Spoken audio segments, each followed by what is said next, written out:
the elderlies, they said, all walked together to the seafront and waterfront. And so they said that they didn't know what it was until they saw it on the news. Are you surprised that it has spread as quickly as it has? Well, I'm really shocked because I didn't know. I heard it was yesterday, and it's really shocking that it's everywhere. The elders told us this morning that live out in the gazebo on the other side of the Navy side. They said that the birds right at the waterfront here were up to their necks in oil. They're trying to fish there. Really? How far? Just right here on the other side. They walk from the gazebo around the waterfront, right over there and back. Do you think it's just a matter of time before we start seeing some of the birds? Well, I think it's already happening. I heard Kitsilano on Apple side will hit harder. And I appeal, I met that United Nations worked there at the BC Environment Chair, former chair for BC Environment Network. And other countries have a remedy. We don't have a remedy in Canada. And it would be great to appeal to the public to call their members of parliament and ask for international intervention, because it's not going anywhere. The oil is green, cargo shipped straight out here, and the only remedy is a tugboat that has a special tugboat that Canada doesn't have. We need to ask for international intervention for the other countries that have that tugboat.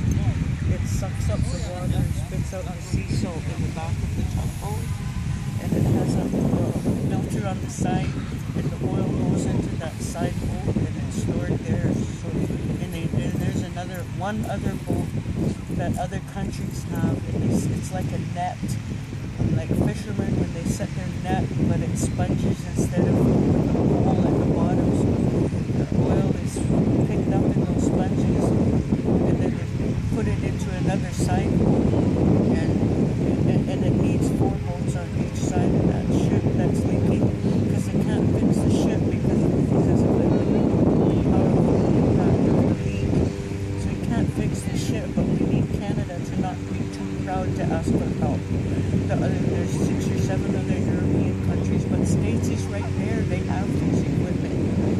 And appeal to the public to tell their MPs, please have an international intervention for a remedy, because there's not only the 1.5 million people in Vancouver. We're one family. We're connected by the water. But it's the seals and the birds and the ones that live out there in the water. So we, the people that created that disaster, the people created that, each person has the power to call their MP and ask for that immediate international intervention, because we need the other countries to come in and bring that equipment. And I was advised by Australia member this morning that it's an $8 million process, the cost to get those 2 remedy ships out there to suck up the oil. The 8 million is nothing compared to the lives of the 1.5 million people that live here, not to mention the birds, like you said, and the ones that live in the water here. And they got a voice. It's the people that need to call our members of parliament and empower them to act on our behalf, to ask for the other countries to bring that. We have the power as individuals to employ our members of parliament to task to bring those ships. They can be here in 24 hours, in 12 hours, because the States is just right there across the line. And I appeal to the public, please call your members of parliament, even people that aren't living here, please call our country, ask for international intervention. Life is sacred for all, and it's a gift for our future. We can't have those spills here. Thank you. We shouldn't have those things. Thank you. Good insight. That's incredible. Isn't she insight. so? I know. I'm Thank like, you. I want to ask for international intervention. It's all on there. It's everywhere, Yeah. And just get people talking about it, because there is a solution already out there. The tugboat can just suck it all up in like half an hour. And they need to bring it